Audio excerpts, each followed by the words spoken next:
મીના ગड्ढा છું. હું આંગીની મમ્મી છું ને મારી છોકરીએ 12મી આપી હતી અને નીટ બી આપી હતી.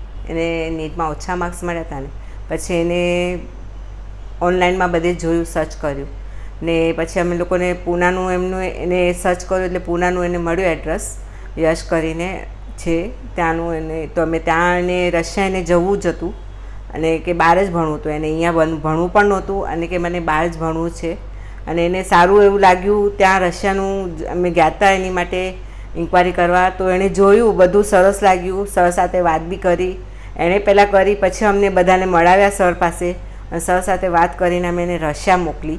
રશિયામાં એને બહુ સારું બી લાગ્યું, સ્ટડી બી સારી છે અને સારું ભણે છે અને પોતાની મહેનત બી સારું છે અને ત્યાં બધું સારું જ છે. સર બર બધા સારું છે, બધું કાંઈ ટેન્શન જેવું છે નહીં અને બધી રીતે એ મહેનત કરે છે અને બધા એકબીજાને હેલ્પ પણ કરે છે. અને ત્યાંના બી જે છે એ લોકોની માટે સર કે જે હોસ્ટેલના એ પણ બહુ ફાઇન છે, કે ડર જેવું છે નહીં અને બહુ સરસ રીતે એ લોકો ભણી બી રહ્યા છે, કોલેજ બી જાય છે અને એન્જોય બી કરે છે અને સરસ રીતે ત્યાં રહે છે, એકબીજા સાથે મળીને રહે છે અને બધા ફેસ્ટિવલ બી એ લોકો ઉજવે બી છે.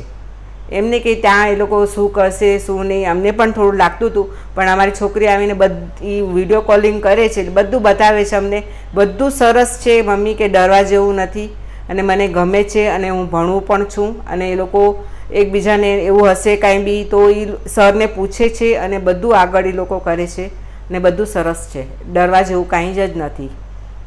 जिसके YouTube चैनल को आप सब्सक्राइब कीजिए और MBBS एडमिशन अब्रॉड की सारी अपडेट्स आपको मिलती रहेगी. Yash overseas is a official representative of many government university is Russia, Georgia, Ukraine, Philippines, Kyrgyzstan, Kazakhstan.